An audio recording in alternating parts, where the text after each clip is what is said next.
It's 7:36 here on LBC.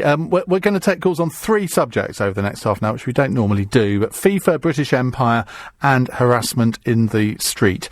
Let's go to Bill in Gillingham, who wants to talk about the British Empire. I should remind you, if you just tuned in, the reason we're talking about this is because the Oxford Union have been criticised over a tasteless colonial comeback cocktail, reparations debate cocktail. I'm asking you whether you think the British Empire was by and large a good thing, or whether we should apologise for some of it. Bill, what's your view? Hi there. Hi. First time caller. So welcome. I think the Oxford one was in a bit bad taste, so I should probably apologise for that one. But the problem we've got here is that we're viewing the British Empire through the rose-tinted glasses of 2015. And we need to realise that we can't impose our view on the past, because today we've got things like equality, diversity, human rights, etc. But in the past, people thought differently, they acted differently, and we can't really judge their intentions with our modern viewpoint, because that wouldn't be fair. That's actually a really good point, because what we tend to see the British Empire through the prism of modern-day democracy, politics, human rights and all the rest of it. What we have to remember is, I mean, none of these things really existed in the modern-day sense in 1853 or whenever it was. Exactly. And I think also you can't just say the entire British Empire was good, the entire was bad, because it varied considerably at different periods of time and at different places.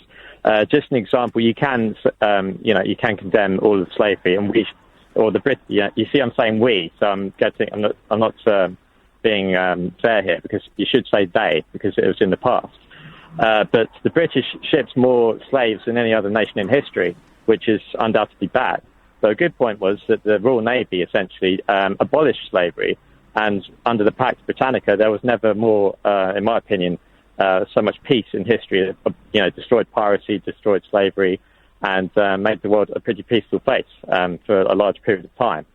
So it varies considerably due to time and place. In places like the South Pacific, Papua New Guinea, and Africa, they had things like cannibalism going on right up to the 20th century. So having your neighbours over to tea essentially meant, having your neighbours over to tea.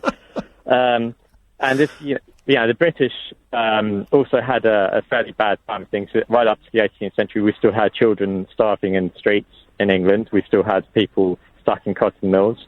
And that was, virtual slavery. So it's not such a simple topic. Do you get this argument about reparations? Because I don't. Because I'm thinking, well, if we have to pay reparations, well, shouldn't we be claiming reparations from Denmark for what the Danes did to us in the 11th century? Yeah. Shouldn't Shouldn't Italy be paying reparations for what the Romans did? I mean, for goodness' sake, where does it begin and end?